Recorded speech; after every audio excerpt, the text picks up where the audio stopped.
Good morning. for accepting our invitation, and you do have the floor. Sure. Good morning, everyone, and good morning to the Breakfast Club. I can't see faces, but I'm familiar with some of your membership. Some of your folks and I have been trying to get me in to speak to the club from day one. So I was actually born a donkey, and from the time Vargrave Richards took me in under his wing in the 21st legislature of the Virgin Islands, I've been familiar with the faces. So first of all, good morning, and thank you everyone for allowing me an opportunity to speak to you. What I want to say from the onset is that I appreciate the candidness of many of your members, but I also appreciate the fact that those of you who have actually worked with me respect the fact that I have integrity. So do not ask me to do anything unethical, immoral, or illegal. That has been my standard. And many times we think because we're members of clubs and groups and this, that it's okay. It's not okay. And I'm here to share with you that as the regulator now for the Commissioner of the Department of Licensing and Consumer Affairs, of course I've been asked to do things. But if the legislature has not amended the law or the division has not amended its rules and regs, we're going to follow what currently exists. And I say that at the onset because as a regulator, we know that there are many instances when people think, oh, well, it's unfair. It was done in the past. We shouldn't do this. And I'm saying that because we're dealing now with COVID-19 and the orders that have been issued by the governor, the supplemental orders through the beginning with on March 13, 2020 with the pandemic of COVID-19. What has COVID-19 done to the territory, particularly with businesses? As you know, the hospitality industry has been decimated, and it's something that we're going to have to work on collectively as a group to remodel what we knew was working, because obviously the world has changed with COVID-19. Having said that, businesses that have not renewed its licenses, those are right now, many of them just haven't come forth, and we're not penalizing them if in fact they can share with us something in writing indicating what is occurring. I can tell you the businesses that have been hurting the most are those in the hospitality industry. So those that rely on the visitors, because we obviously as a population cannot sustain that industry. So we're talking about restaurants, bars, tour operators, vendors. We're talking to the St. Thomas group now. So Main Street, Haven Site, Crown Bay, and those around the way who's catered to the visitors and residents alike. And I have oversight over Vendors Plaza, so quite frankly, Vendors Plaza. What does this mean? What this means is that DLCA is actually permitting persons, I haven't said this publicly, I'm saying this now, if you are a business that has been affected and you come in and share with us what you've been experiencing, I'm in the process of actually crediting you for the time in which you were not permitted to operate due to the state of emergency declaration. So for example, bar owners. For those bar owners who actually want to be creative and they simply have a tavern keeper license but not a retail license, they're always permitted to retrofit so that they can in fact now become a retail licensee to sell alcohol. So what does that mean is, you may have a license to sell alcohol open, like a bar, but you don't have a retail license, like say a gas station, to sell it closed. And if you can retrofit and you apply and you pass the inspection, then in fact you can do something else. And that's what I've recommended to those taverns who actually are just known as taverns, to try to retrofit so they can deal with the pandemic. Because as we know, if you look at read the news, watch the news, locally and internationally, as well as nationally, COVID-19 is not going away, so we need to learn to adapt to it.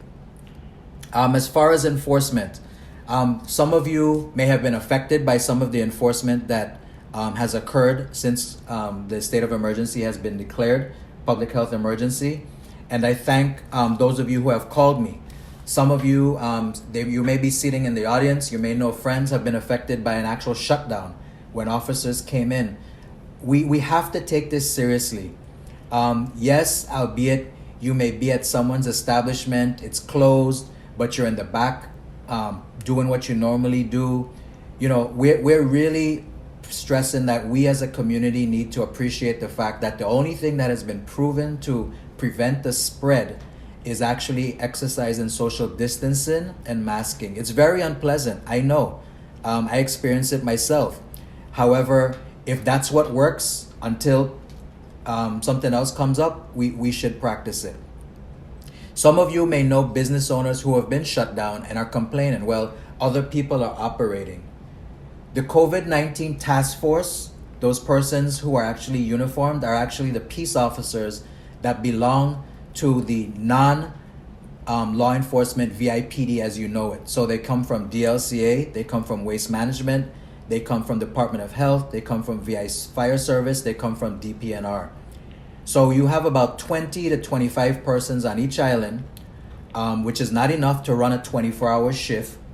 And yes, they move in tandem, so people complain that they're moving as if they're going to evacuate a country. However, they lean on each other's skills. And what they're doing is they're actually going and ensuring that these businesses that are operating, who are permitted to operate safely, or if they're not permitted to operate, that they close. What does this mean?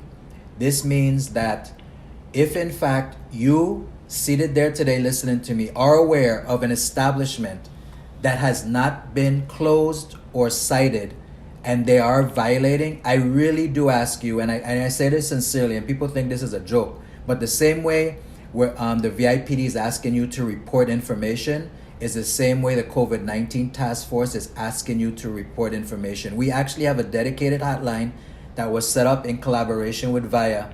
And on St. Thomas, the number is 340-771-SCAM.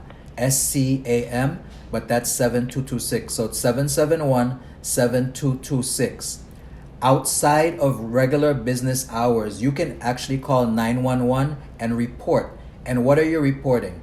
As in regards to establishments who are violating COVID-19, it would be someone who's actually allowing persons at this point in time, unless the governor amends the state of emergency at 1 o'clock today when he speaks, persons must be seated in an eating establishment, whether they're drinking or they're eating.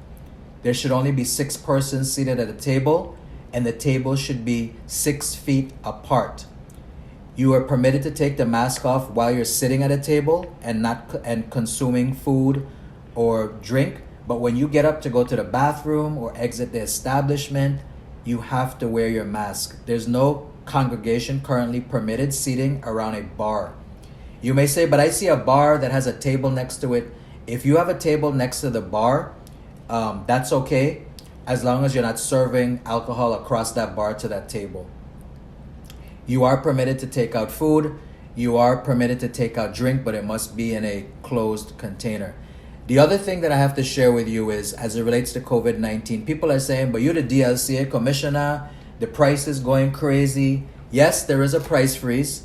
Currently, the items for the price freeze are those items that contain or prevent the spread of COVID-19. So, for example, your gloves, your masks, your Lysol, your disinfectants. And I know somebody's going to say, but I've seen X price. All those reports, for the most part, have come in. And when they come in, we investigate whether or not a price gouging has occurred. How do we do that? We actually receive copies of the invoice for that product. And if it was after COVID-19 was the state of public health emergency was declared on March 13th, we compare it to what the price was at the time of the declaration. And as you know, because of the shortage of many of the products, we actually review nationwide what the price was to the retailer before they put it on the market. Yes, you may ask, have some businesses been found to be engaged in price gouging? The answer is yes. What do? We fine them accordingly. And one of the things that I think you may ask me that I'm considering, in some places they publicly announce what has been done to that business. I think I'm going to start doing that. So it'll be similar to a wall of shame. But we're such a small community, I don't know how that would be taken. because our point, the business of Department of Licensing and Consumer Affairs is actually to assist, educate, protect, and serve. And we actually serve both you, the consumer, as well as the business. Because as I tell business owners, you are not always a business owner. Many times you're actually also a consumer. So I attempt to bring a balance to this process. I think that is a great introduction into what we do at DLCA since COVID-19.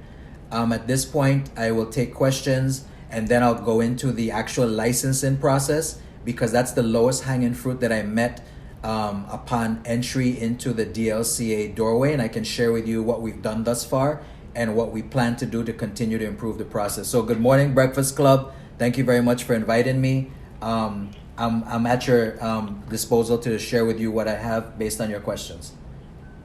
Thank you, Commissioner. I have a brief question, and then I'd like to have Tony Merrill start off. No problem. Because he is a owner of a restaurant, and Excellent. He has been directly affected by Excellent. this. I have gone into an institution of a restaurant, and it's takeout. However, the mask that the server was wearing, I had to have her to put it over her nose. For some reason, the public believes that just having a mask over your mouth suffices. The restrictions or whatever regulations that you have and Department of Health has. What are we doing to get out to these businesses, and how can we monitor when someone goes in a business? You said they have the hotline, and you see someone serving or at the cash register with a mask only covering their mouth. Great question. We continue to educate publicly. We also continue to educate when we go into an establishment.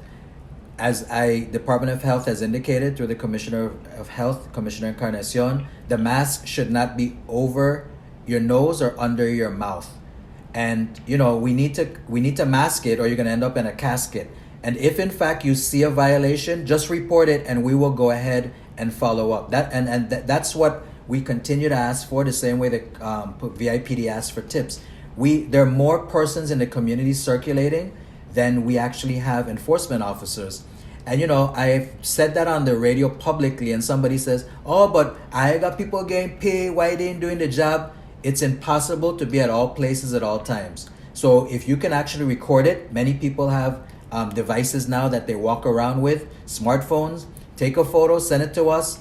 A picture is worth 1,000 words. And I appreciate that. And now that I'm talking to the Breakfast Club, real quickly, I want to segue into, I'm in the process of getting ready to file the Articles of Incorporation for a nonprofit group to be the consumer advocate group for DLCA. So we really appreciate it if I can get 1 or 2 members from the Breakfast Club to join this nonprofit group that will actually assist DLCA to obtain information in the community, whether it's assisting us with the market basket survey or sharing tips with us. But the reason why you're probably asking, well, why did you go ahead and create a nonprofit, is I want this nonprofit to be a viable group that actually can now obtain funding, so they can actually do things like in collaboration with DLCA, and it's more objective than subjective, because some people believe because it's a government agency, the administration in charge favors X business versus that business. I'm here to tell you, I don't do it, but unfortunately in the past, the perception exists that occurred, because some businesses that should have been closed were not closed, and some businesses who should have not received their business license received a business license. Next question. Thank you. We'll go to Tony Merrill. Good morning, sir. Good morning. I'm very happy to hear someone from DLCA. I've been out in the Red Hook area and been on the island for 40 years, but out in the Red Hook area for about 15 since there were very few restaurants out there. Now I believe we're getting up closer to more like 20. In any case, I commend you for the work that's being done over the last few years, because my personal experience is that licenses can be renewed in a reasonable time. I think I hold the record for waiting for about 10 months for an XO Bistro license. Wow. I won't mention the year that was. No, that's okay. You know, one of the things, Tony, real quickly is one thing that you'll learn from me. For those of you who don't know me, is I'm not embarrassed to admit stretches of the department that I'm in. My job is to actually limit those number of stretches and turn them into strength. So I appreciate when I hear those comments, because that means we still have more work to do. And like I said from the onset, business licenses was actually a low-hanging fruit, and we've done quite a bit, and I'm going to share that with you when I get into allowed to speak again. But go ahead and ask your question. Thank you. Well, again, I'm still stating facts. Within the last 2 years, your turnaround time has improved to the point where I think I hold another record. I got one in 3 days. Congratulations. So I want to give you credit on that one. It was the same XO Bistro license, and we were used to taking a long time to get that done, and fortunately that has no longer been a problem. Great. Don't really. So give me a stretch. I need a stretch. I need a stretch. I'm starting to exercise, and I learned that stretching is what you do before your exercise. Fair enough. I do want to hear more about what you just mentioned as far as your nonprofit. Sure. I'm getting to the point where it's time for me to make way for younger people, but that is something that would be interesting for me, and I think some of my friends. So I will try to I'll try to contact you one way or the other here. Sure. I'm currently out at Pineapple Village and working with Margaritaville, who has done a pretty good job, I believe, of keeping things going during the COVID. And I'm hoping that we can continue to get the support from DLC. We've had inspections, we've passed, and we're encouraged with the cooperation that we get. Great. And Tony, I'm glad you spoke, because there were some issues that I was addressing with Margaritaville and Pineappleville prior to COVID. I'm going to go ahead and reach out to you. So you're still at XO until you decide to retire. Is that what I understand? No, actually, I'm in court with XO because I was willing to retire, but I needed to recover my initial investment. So my partner is running XO Bistro, and I'm living at Pineapple Village. I am kind of consulting. I have a consulting license as well. So my location now and my operations are more around Margaritaville and Pineapple Village, and I'm happy to give you my cell phone number. Yeah, my right hand and left hand is sitting next to me. Go ahead and give it to me. 340. 690. Yes. 0340. Okay, thank you. I'll contact you shortly after the call this afternoon. If you need to leave a message, I'll try to get back to you as soon as possible, and keep up the good work. There has been a definite improvement in what's happened over the years that I've been getting licenses here, and that's been about 30 years. Great. Well, thank you. You know, what I want to share with you, and now I'm going to sound like I'm campaigning, but I have to tell you the truth. And I guess you can share this with my other colleagues. One of the things that, if you don't already know about Governor Bryan, I actually was the Assistant Commissioner of Labor. I interviewed for the position when he was Commissioner of Labor. And one of the things, we all know what the problems are, so you don't go to him and tell him, these are the problems. Our goal is to figure out, what do you have to do to fix it? As long as it's not illegal, unethical, or immoral, let's get it done. So to shift real quickly into the business licenses, and I'll take another question.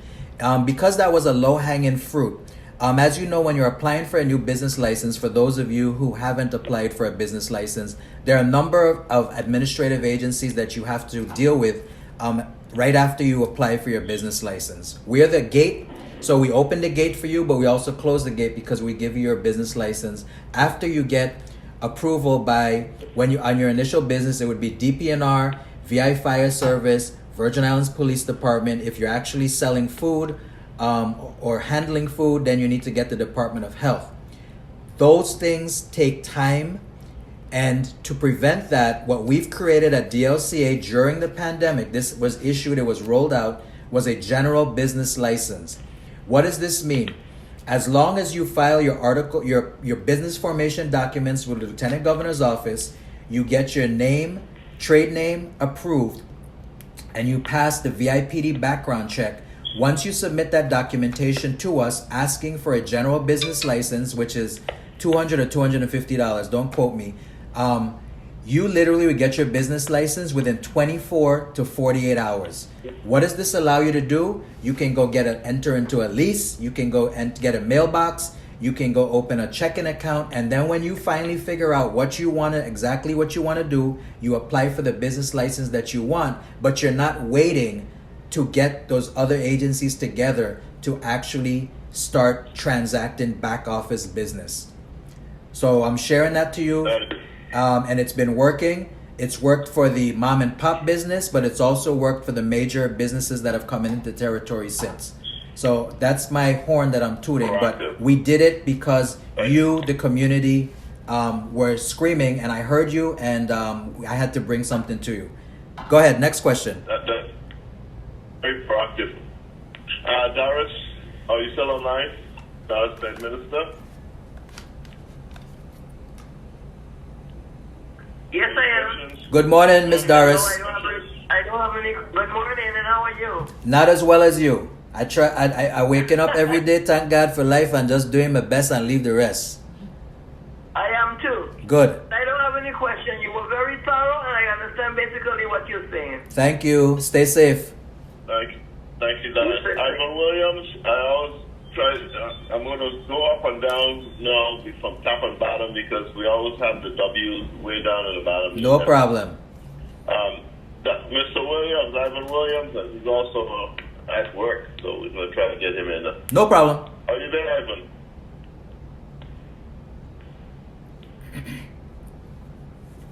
I don't hear Ivan. Go back to the top. Cheryl Thompson. Yes, good morning. Good morning. I just want to say that I am very appreciative of your opening comments, especially in relationship to following the laws, whatever they are, regardless of how we feel about them.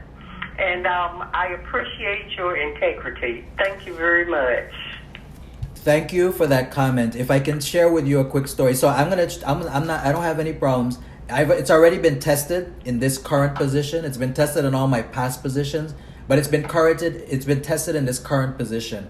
And I'm here to tell you that if those persons are whispering among you, whether in your room or outside in the public, you can tell them that I'm not going to sell my soul. And, at the end of the day, that's all we have. And this is the only way our community is going to improve. And we need to strive for that. That's what I tell people. Aim for it. You aim for the moon, you'll end up with the stars. And unfortunately, some people have sold themselves, so they can't help themselves. But for the few of us who still remain, we need to be the foundation, because one day we're going to shine through, and because the Virgin Islands is the best place on earth, all right? It's COVID-19, we're talking about it. I have friends that are stuck living on the 50th floor in New York City in a 1,200 square foot apartment that have to go up and down elevators with people they don't even know. We wake up and what do we see? If you don't live on a hill like in I know everybody in St. Thomas have a view, unless you're in the valley. But on St. Croix, you could just drive a mile or two and you see the ocean. You get the sunshine, you get the beach. So, I'm here as long as I have energy and strength to try to improve the quality of life for everyone, both us who live here as well as our visitors. And that's the message we need to continue to send. There'll be detractors all the time, but, let's do it together. Thank you. Tony Green. Where's Tony Green? Yep, I'm right there. Yeah. I'm trying to remember the people who were on very early. Tony, Doris was there. Roger. Go ahead, Tony. Okay, well, let me say, Ricky, I think a very good job all around. Good morning, Mr. Green. How are we doing? Not as well as you. I don't know about that. Okay, anyway, let me say I've seen some results, good results. I've been in different businesses, and I see the people really trying, to tell people keep the mask over their nose. Some people think they could have just, walk around in the business with the mask like under the nose, like even look like under the mouth, and they tell them no, it can't work. So that enforcement from your job, I think, is doing very well, and I hope it continues to stay that way. And I don't think I have not much to say right now. Just continue what you're doing. Good job. No, thank you. You know, and as a community, we actually need to just continue to ask everyone to do the right thing as it relates to safe COVID-19 practices. And peer pressure, unfortunately, is the only way that really works with some folks. So if they see a group of people are not abiding, then they decide they're not going to abide. We need to be the stewards of safe practices and always wear the mask. And when somebody looks at you funny, you literally say to them, kindly put on your mask to not only protect yourself, but protect your loved ones, even if you don't want to protect me. Next question. Absolutely. Roger Minkoff. Mr. Minkoff. Good morning, Commissioner. Crujan. Good morning, Commissioner. Good day. I was going to say something when I called your office yesterday, and so now I have to say it in the presence of your right hand, who I think is Miss Daniel. Yes, she's actually sitting here listening to us. I was going to say it without her presence, but she is terrific. Thank you very much, Miss Daniel. I did get a hold of Miss Jeffers, and Commissioner, thank you for her promotion. I've worked with her for years, and also would like to compliment the telephone operator receptionist. And here's what I was calling about, and I think I'm almost there. I've been trying to renew 2 of my 3 licenses since the 1st of the month. I'm having difficulty online. So I was following up and finally got to Ms. Jeffers, who helped me edit some of the information that was incorrect on previous licenses, and I still can't pay my license fee. No problem. We can reach out to you. Yeah, we'll get it done. Yeah, I'll get it done with Ms. Jeffers, so that's not an issue, and it's not an issue. But here's a question I have, and I don't know the answer to. I have one license is my real estate license. It's an LLC, and that goes through the professional services. Now I have 2 licenses that need to be renewed, EDC Consulting Group and Office of the Tax Reducer. They are subsidiaries of Minkoff and Associates LLC. I know I need separate licenses, not an issue. I'm thinking that both of those licenses should be on one print rather than to have 3 separate licenses, but that's not an issue. I can live with 3 separate licenses. But the question becomes, same office, same company, why should I need 3 separate fire inspections at $150 a piece to get my license? Sure. So that's actually something that I've been working with Chief Director George on. Quite frankly, I know this is many of you are business owners, so you may not like this question. For fire, it's a revenue generator.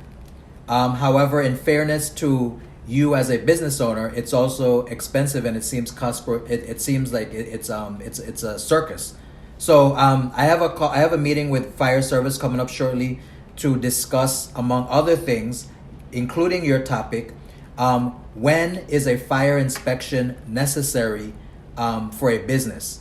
So, for example, people who are consultants, we actually still require the fire inspection, and you still have to pay the $150. So, that call is actually a warm call, meaning it's scheduled within the next 2 weeks, and I'll bring that up. Thank you for sharing that. Yeah, and with all due respect, it's not a question of needing a fire extinguisher, inspection, a fire inspection for a single business. But when all 3 businesses are under the same LLC, it's really the same business. Correct. I hear you. But they're treating it like separate businesses, and they need to just look closer at what they're doing. And for those of you listening, and if you know persons, if you actually have problems working with our online system, go ahead and use the hotline, the 771 SCAM 771-7226, or you can actually call our switchboard, which will also answer. And what I want to share with you, something that I'm proud about, to demonstrate what we are doing at DLCA. On March 13, 2020, too much information, as my wife would say. I was actually at Cleveland Clinic getting my checkup. And my boss called me and he said, "Are you planning to come home before Monday as scheduled? Because we're about to shut down and I need to know, do you need a 6-month hiatus and working away?" I said no. 24 hours later, I got my team on call and we literally worked on getting cell phones and relocating our computers. So DLCA may not physically be at the offices you know of, but we've been working remotely since then, including the switchboard operator, everybody. So everyone is essential. So no one who's employed by DLCA is actually sitting at home doing nothing. We've all been working. But I know that there's stretches with the online system. So please share with everyone, if in fact before you get frustrated, if it seems like it's something that's insurmountable, please contact us so we can walk you through it. That's what we're there for. But thank you for trying, Roger. Through the chair, Commissioner, would you repeat the hotline number again, please? Sure, 771-7226. And that's area code 340. And the 7226, if you forget, stands for SCAM. So it's 771-SCAM. Thank you. Thank you for those questions, Roger, because that redundancy for that fire under the same roof. Okay. Possibly. Senator Sproul, Fitzpatrick, you still there? Yes, I am. Good morning. Good morning. Go ahead. Good morning, Senator. One point of information, Mr. Chairman. This is Tony Merrill. Before To the chair. interrupt, Sure. I have to admit, we had 4 different licenses, I believe, at XO Bistro for tobacco, liquor, food, and we only had 1 fire inspection. So I'm not sure where they're picking on you, Roger, but we only had 1 inspection for 4 different licenses, all in the same location. Hey, Roger has the deep pocket. Thank you for that, Tony. Through the chair, Tony, I think that was because you had 1 company with 3 separate licenses. Correct. I have 3 different trade names. So each of those, even though they're under the same company, requires a separate physical license. And that's why people in my position are getting nailed. Yeah. It just takes some deep diving. Yeah, it just takes some deep diving and some critical thinking. So we're going to straighten out for Roger and everyone else. Okay. Senator Sproul, go ahead. Yes, good morning, Commissioner. Good morning, Senator. Excellent job. I have one question. When it comes to those businesses that are hurting right now, you're talking about the hotels and everything. What is the plan moving forward, especially with COVID, since we don't really have a time frame in place?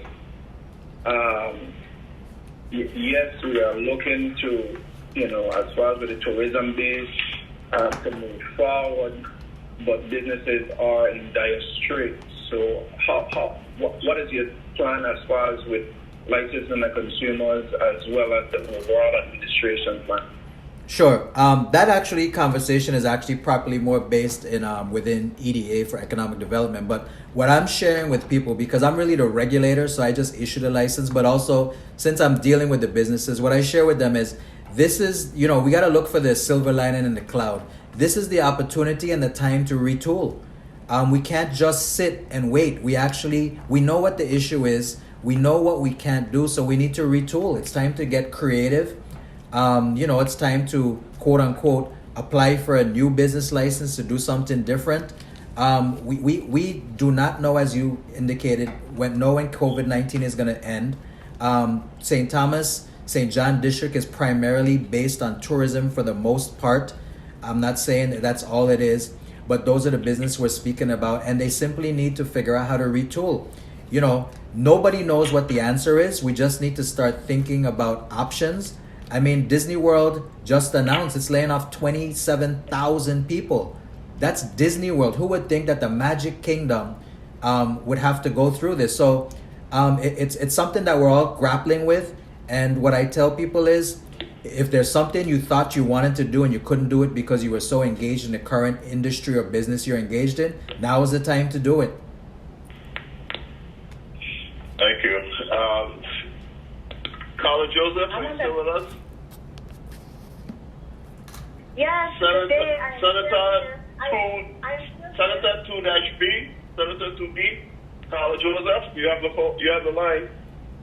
I thank you kindly, Mr. President, and good morning to all the members.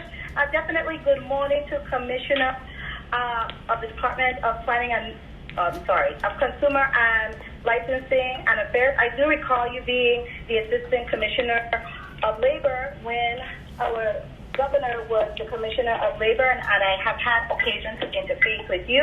I do have some questions. So Good morning. Go ahead. I had an opportunity to talk with a long-standing business here. They've been in business for over 20 years. It's a printery. And during the shutdown, they were shut down while other printeries were open because they weren't aware of the process.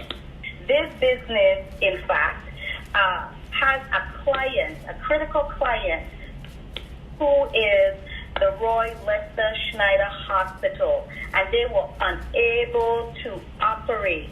They sent their information once they were informed of the process, and it stayed there for weeks. And thank God the governor opened back up because they didn't get a response. How are you going to address these issues that fall through your cracks? Hi, good morning. I want to share with you that you need to share with me, contact me off the line to tell me who that business is, because every single request that came to my attention as the quote-unquote co-partner with the COVID-19 task force was immediately addressed. So I'm not sure where that went. You need to help me so that we can ensure that stretch does not occur again. So my apologies to that business. Thank you kindly. Of course. I will be sure to do Please. so once I get your contact information. I would have contacted you directly, but I don't have your contact information, so please forgive me.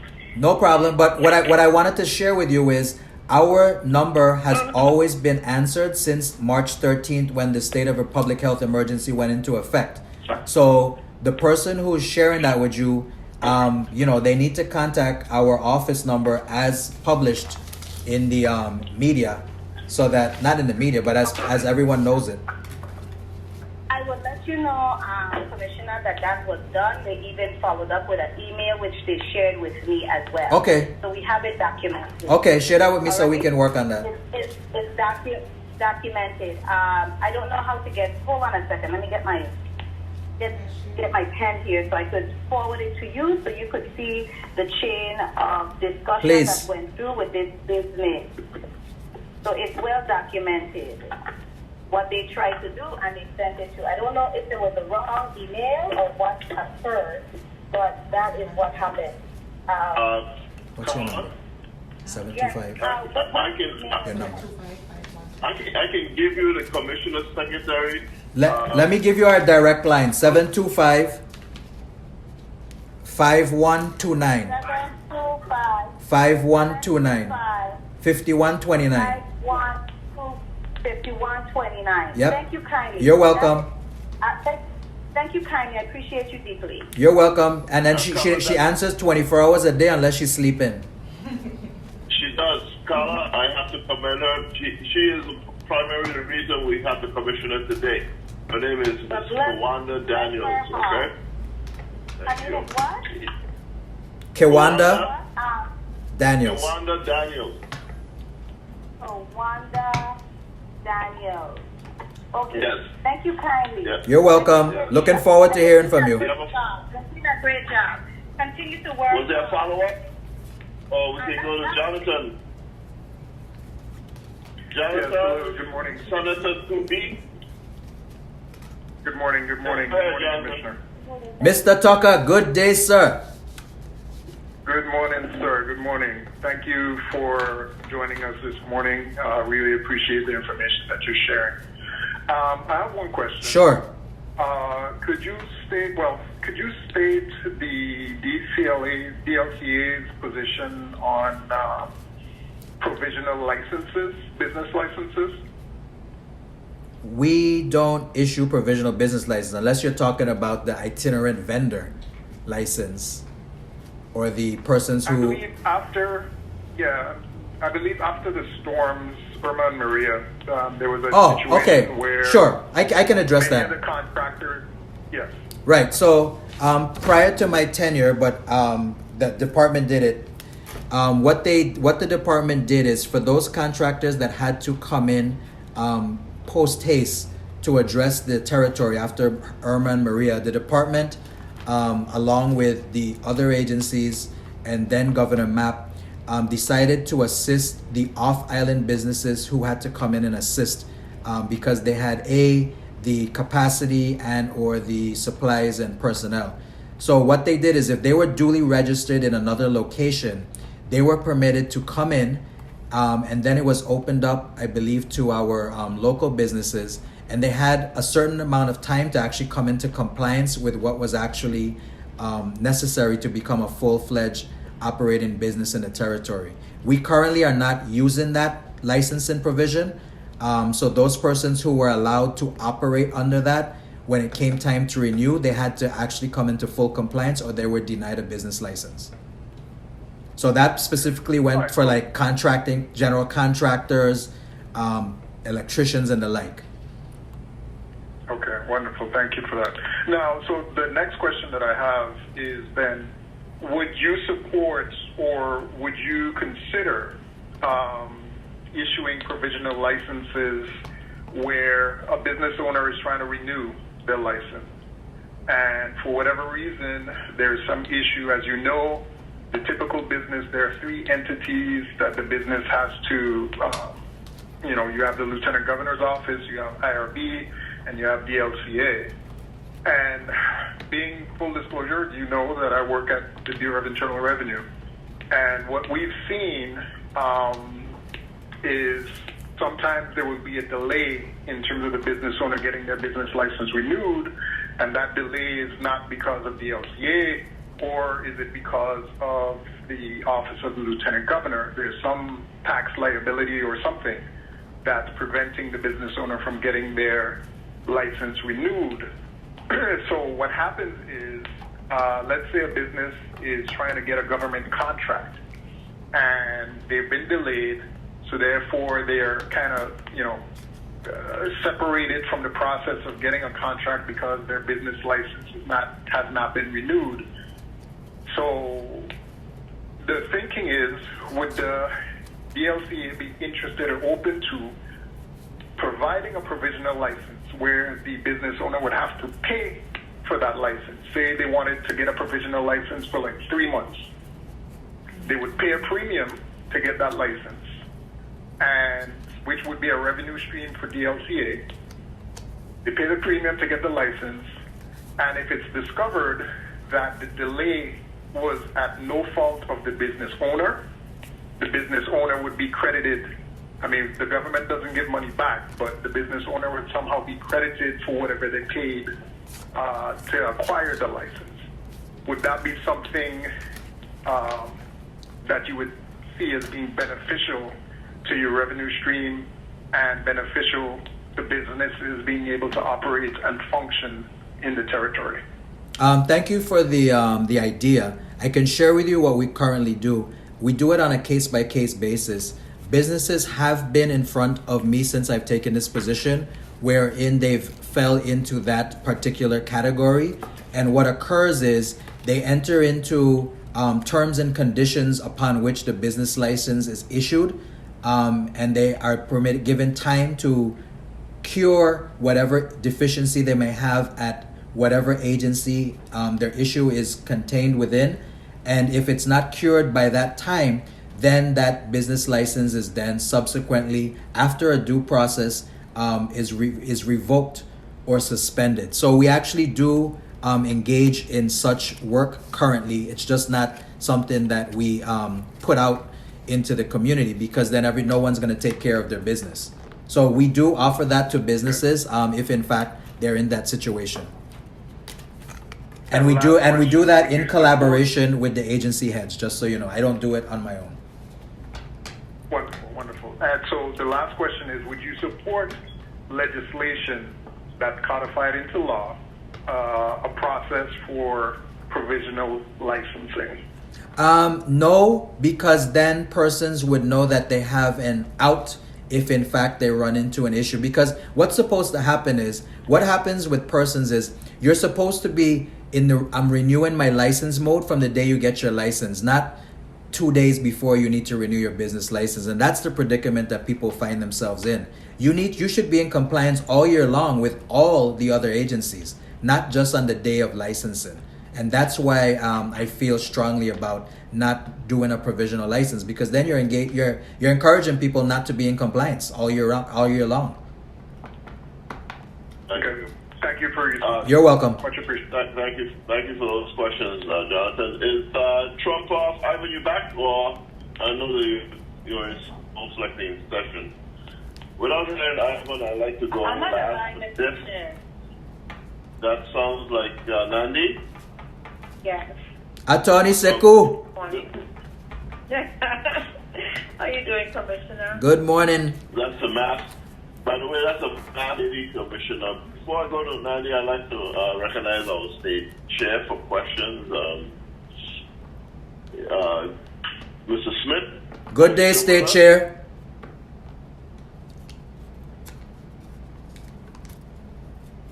Or Glenn may have stepped off. Go ahead, Nandi.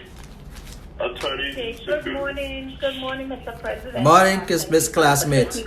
Good morning, Commissioner. Yes, I just have one quick question in, trying to see how we can have some of these fees maybe waived or revisited. I have some young people who are trying to do different businesses, and they don't necessarily require an office space. They're virtual businesses, or they, for instance, help people to fill out documents online, older folks and so forth, and so they've started businesses doing these type of things. And yet still, you have these inspection fees. I think one student mentioned to me some sort of zoning fee or something. Is there any way these fees can be looked at, revisited, where people are doing things virtually and don't necessarily have an office space where people are visiting, to require these type of fees? Sure, those fees are actually from the other agencies, so I'll be happy to inquire of them. One of the things I want to share with you is the actual license fees that we currently administer. They're very, very, very, very, very low from DLCA's price point. So, but as it relates to the other agencies, I can speak to them and to see what they can come up as it relates to the virtual businesses. Okay, yeah, because I think there's also a fee for zoning or something they have to pay to DPNR. Also. Correct. Okay. All right, thank you. You're welcome. Stay safe. And you're doing a great job. I learned from you. You forget this Howard we got come from. That's true. Nandi, that's a wonderful question, because I don't think the traditional brick and mortar is going to come back and how people believe it will. More than likely, a lot of virtual businesses should be spawned from this pandemic. Are there any other members that came on since roll call that may have a question that has not been recognized? Through the chair, Minkoff. Minkoff, go ahead, Roger. Regarding Andy's question, in the DPNR rules and regulations on zoning, there's a definition of home occupation. And I think that virtual, within certain perspectives and parameters, could be adapted and perhaps added to under home occupation as to what is allowed. So I think that's the target to look at. Thank you. Thank you, Roger. I'll share that with DPNR when I speak to them this week. Okay, I have a question, even if you have asked before. Hearing none, I would like to have our commissioner do a closing statement and wrap up. Sure. I want to thank the club for inviting me to address them. It's really important, and I share this with everyone who sits at the cabinet level. You know, we don't sit in a glass house, so we need to get out and educate. And one of the four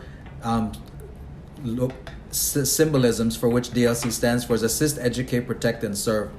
I know each one of you have a choice in who you invite to your breakfast club to speak, and I thank you for choosing DLCA. And as I indicated before, we are a service body. So if for whatever reason you have an issue with DLCA, or you know someone has an issue, I want to know, because I want to try to resolve that problem. I'm not here to please everyone, but I just want to make sure that they have an opportunity to be heard and an opportunity for DLCA to resolve the issue. Many people like to go on social media and complain, but it never comes to the attention of DLCA and or any other government entity. I'm asking you, if you actually see something, hear something, witness something, speak about it amongst yourselves, but also report it to the proper agency so we can try to do something about it. That's the only way we're going to improve the lives of the members of our community. So thank you very much, and everyone stay safe. Wear your mask and practice safe distancing. Thank you, Democratic Club, Breakfast Club. Hear me putting party in there. Sorry. Thank you very much, Commissioner. All right, take care, everyone. Give our special thanks to Ms. Daniels also. She's here listening. Let me allow her to say good morning. Go ahead, Ms. Daniels. Good morning, Breakfast Club. Thank you. Thank you. How are you? I'm doing great. I'm doing great. Just stay safe out there, and thank you for allowing Commissioner Evangelista to address. Thank you, Ms. Daniel, for all you do. Oh, wait Thank one you. second, Breakfast Club. I have something to share with you. If any one of you still have time, we actually have a public hearing to receive comments at 5 p.m. Via Zoom. There's a building that's next to the Catholic Church in St. Thomas, the Cathedral, that wants to get a liquor license issued. So up until 5 o'clock today, we're receiving comments and statements regarding whether they oppose or are in favor of issuing that alcohol license. It's a business directly next to the church office for the St. Peter and Paul Cathedral. I completely forgot. That's important. So one of the things I'm going to start doing as licensing is once again reinitiate the public hearings that are necessary prior to issuing an alcohol license to prevent the annoyed neighbors who are not able to give comments prior to the issuance of a tavern keeper license. So I just wanted to share that with you guys. Thank you so much for that. Mr. Chair. Thank you so much. You're welcome. Chair. Yes. Point of information. Chair recognized Jonathan. Point of Commissioner. information. Thank you. Commissioner. Yes. I can see right now that I would be opposed.